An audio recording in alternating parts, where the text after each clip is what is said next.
महाराष्ट्र विरुद्ध पॉंडिचेरी क्रिकेट सामन्यात दुसऱ्या दिवसाअखेर महाराष्ट्रानं पहिल्या डावात 95 षटकात 8 बाद 336 धावा केल्या असून पॉंडिचेरी संघावर 156 धावांची आघाडी घेतली।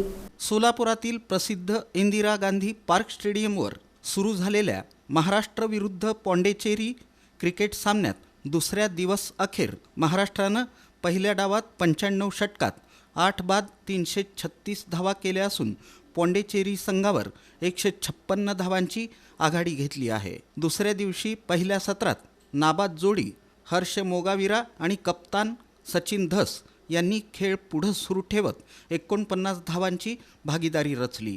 60 धावा झाल्या असताना आकाश पी यानं हर्ष 27 धावा याला शिशिर करवी झेलबाद केलं।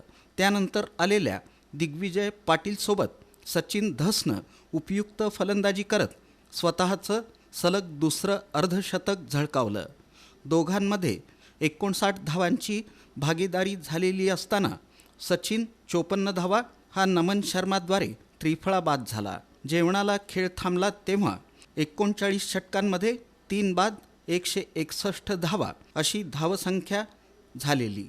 किरण चोरमले सोबत दिग्विजयनं दमदार फलंदाजी करत 53 धावांची भागीदारी रचत अर्धशतक लगावलं। किरण चोरमले 16 हा देखील नमन शर्माद्वारे त्रिफळा बाद झाला। त्यानंतर आलेल्या अभिषेक पवारसोबत दिग्विजयनं 44 धावांची भागीदारी रचली।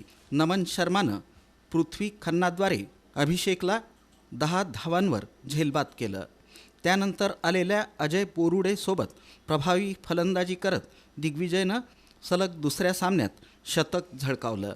चहापानाला काहीच वेळ शिल्लक असताना दिग्विजय हा 110 धावा 145 चेंडू 17 चौकार 1 षटकार अशी धावसंख्या रचत शिशिरद्वारे पायचीत झाला। तिसऱ्या सत्रात अजय बोरुडे स्वराज चव्हाणसोबत संथ फलंदाजी करत असताना कप्तान नितीन प्रणवनं स्वराज याला 14 धावांवर कार्थीराजाद्वारे झेलबाद केलं आणि त्यानंतर आलेला शुभम मेड हा 8 धावांवर नमन शर्माचा 5वा बळी ठरला। तो आकाश पीद्वारे झेलबाद झाल्यानं तळातील खेळाडू वैभव दारकुंडेसोबत अजय बोरुडेनं वैयक्तिक अर्धशतक पूर्ण करत दिवसअखेर धावसंख्या 300 पार नेली। दिवसातील 90 षटके पूर्ण झाल्यानंतर पंचांनी खेळ थांबवला तेव्हा 8 बाद 336 धावा करत महाराष्ट्रानं पहिल्या डावात आघाडी घेतली। दरम्यान सामन्याच्या सुरुवातीला दोन्ही संघांकडून तसंच सामन्यातील पंच गुणलेखक अधिकारी यांच्या वतीनं महाराष्ट्राचे उपमुख्यमंत्री स्वर्गीय अजित पवार यांच्या निधनाबद्दल शोक व्यक्त करत 2 मिनिटे स्तब्ध उभं राहून श्रद्धांजली वाहण्यात आली। महाराष्ट्राच्या खेळाडूंनी दंडावर काळी फीत लावून दिवसभर खेळ केला।